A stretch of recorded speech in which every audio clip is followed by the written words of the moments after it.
Okay, so here's the Studio apartments.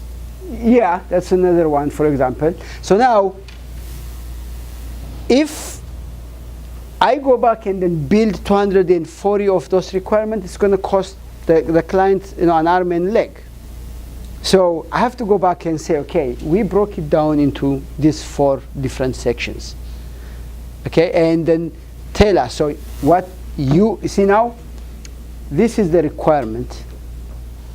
Then you take this and then you build your first version with, you say that, for example, you need to have 100 of them, and then you need to have probably 20 of them.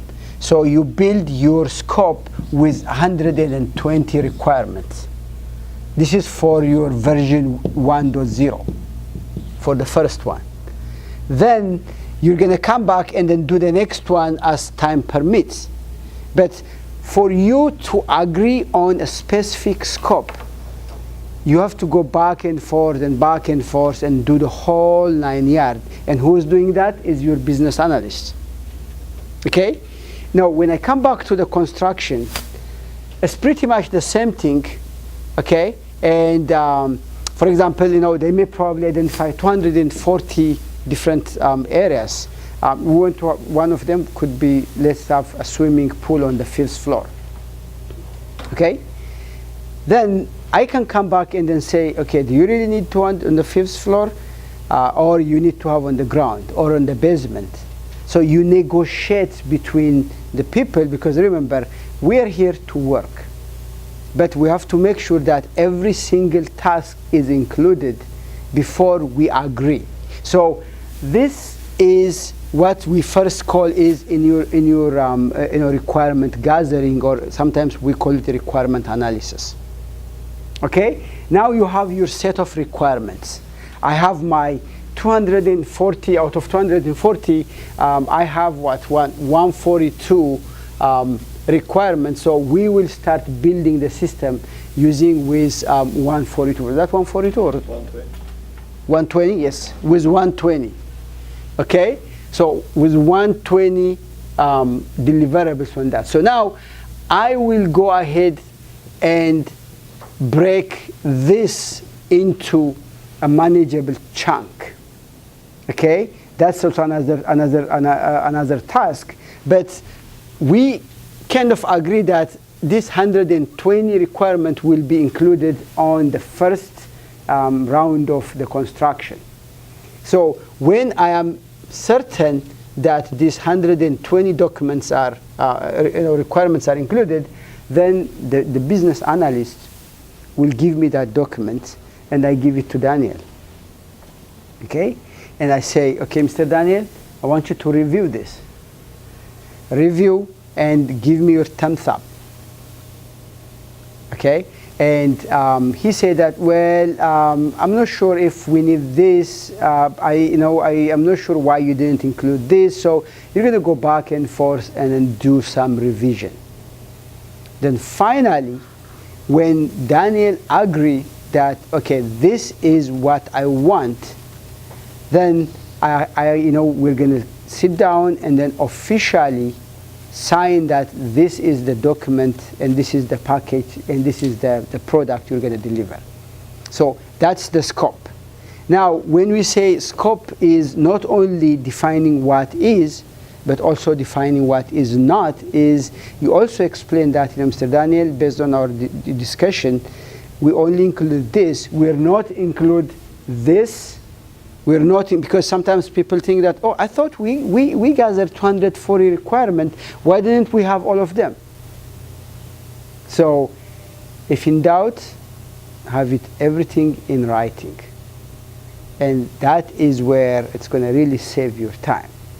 Okay, so now you have your scope, and you are your first, set of deliverables, and the next step is how you start working with that is the next one. So here in my scope management plan, documenting and managing stakeholders' need and the requirement to meet project objectives. That's what we just discussed. Yes. And then it's also provide the basis for defining and managing the project scope, including the product scope. Okay, and the plan also defines what is needed toward establishing a project timeline, setting project goals, and allocating project resources. Okay, and so objectives, goals, task, resource, budget. So did you read this before you come here? This is what you mentioned earlier. So these are the items that you need to define your scope. So your objectives, the goals, the task, resources, budget, schedule, everything. Yeah, true. I said that one. I didn't read it, but look, this is a thing. Most of you have participated in a project study, I'm sure, or you have read a project document. Any project document starts like by saying introduction, then comes as a goal, the objective, the resource, and so on and so on. It will go on. Now, it might not say the scope, but project management is simply, it's not a new thing. We have discussed that. It is simply to bring your experience in a structured form. Yep. Now, when you say project scope, it includes all these. You have done it, you have written about them, you know it, but now it is all called, collectively, it is a scope. You define a scope. Where you define it? In those 5 processes in the planning stage. That is where you define your scope. Once you know your scope, you know all your project from the very beginning to the end, including all the requirements. Yeah. So, that's a good remark. You see that here? So we define the scope. That's the scope was that. The second one is you collect requirements. Okay? Remember, we have, where do you define the scope is after you've done collecting requirements. Okay, because what Daniel told me is it's the high level scope. It's a 10,000 feet overview of that scope, but I have to decompose it to make sure that what exactly he's looking for is what I can deliver. Okay, so this is the second section of the scope management. It's the business requirement. You see the high level needs of the organization as a whole, such as the business issues, opportunities, reason why a project has been undertaken. Okay, and stakeholders requirement describe the need of stakeholders or stakeholders groups. I was involved in a project that costed $480 million, 10 years project. That's an enterprise procurement project for one of the federal government agencies.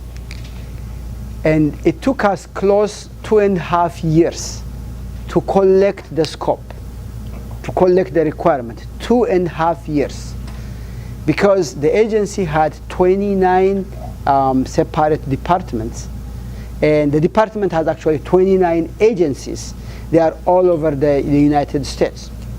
So I was flying back and forth to New Orleans, to Kansas, to Colorado, to organize this type of requirements. Okay, and once you define that scope, we define close 6,000 requirements, and all these 6,000 requirements are not. So all these requirements are not. Cannot be defined or designed in one go. So what we did was, once you get that, remember, especially if you are collecting requirements from different people, they are really sensitive. I think you agree, Warko, because every department wants to have their requirement included in that version. So how do you prioritize? That's something which also another set of politics, like because where the bathroom's going to be and so forth. Yeah. That's where you get that. So now it took us almost 2.5 years to get that requirement, and once we get that, then it took us another 4 years to build, and then 2 years to provisions. Now it's one of the largest enterprise procurement systems in the federal government, where the entire department's procurement is going through that path. And along the way, we had, that was a program, by the way, not a project, because there are so many things, behind it. And it's a daunting process to get that, because you need to get that. So sometimes you may probably have, a solution requirement. You may probably break your requirements into 5 or 6 different type of categories. The first one is, what's the business needs? It's a business requirements. That means the high-level needs of organization as a whole, such as the business issues, opportunities, reason why a project has been undertaken. Okay, who set the business needs? The higher up, the people who wanted to have this project done. Then there is another requirement that your stakeholders want you to include. And those requirements describe the need of a stakeholders or a stakeholders group. Okay, we want to have this functionality in this system because we were suffering that those requirements are not, were not included in the system, so we had to do a paperwork. For example, one of the requirements for that project was, you see, in every department, there is a procurement division, and the procurement division assign or decide, your purchasing power. Okay, if you want to do supplies for your material, then you need to make sure that it's already in the budget, then it's already allocated, and it's already in your area. So one of the requirements for that is I should be able to see on the fly to see if this department has an approved budget in our core financial system.